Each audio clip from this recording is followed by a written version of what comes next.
Pablo.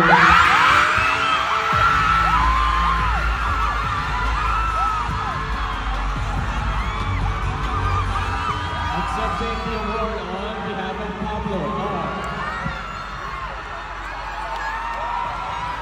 Lea Gonzalez, Artist Manager, 1Z Entertainment, and Irma Ledesma, Marketing and Accounts Director, 1Z Entertainment.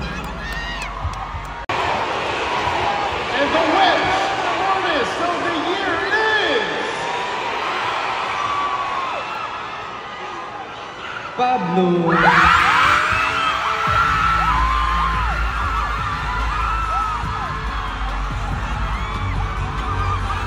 Accepting the award on behalf of Pablo are Lea Gonzalez, Artist Manager, 1Z Entertainment, and Irma Ledesma, Marketing and Accounts Director, 1Z Entertainment. And the exclusive Ballad Performance of the Year award goes to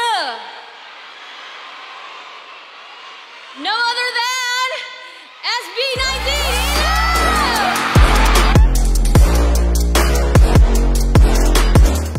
Unang-una po, gusto ulit namin magpasalamat sa sumusuporta po sa amin. 18. Kung wala ang 18, walang SB19. Maraming salamat. And the Wish Song Collaboration of the Year is SB19 and Glock 9! Kalaban!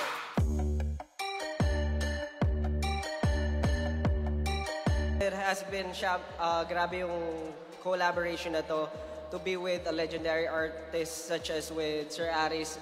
Isang karangalan na po ito. Pero para sa award na to, sobrang laki po ng binigay nyo sa aming achievement for this one.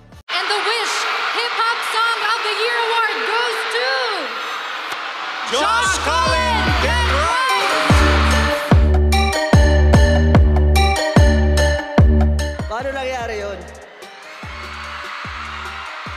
Pero seriously, first of all, sabi ko po kanina doon, mga idol ko po kasi talaga yung mga kapwa nominees ko for this category. So, shoutout po sa inyo. Siyempre, O-Side, Evabi, sila Flo G.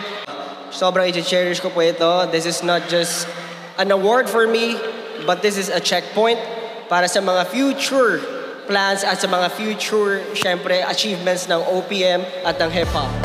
And the winner of the Wish Ballad Song of the Year is Stel Dico Masagi.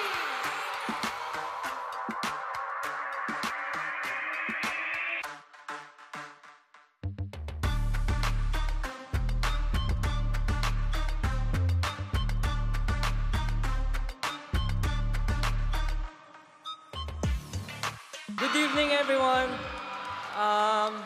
To be honest po, kinakabahan pa rin ako hanggang ngayon, and this is my first time na mag-receive po ng award as a solo artist.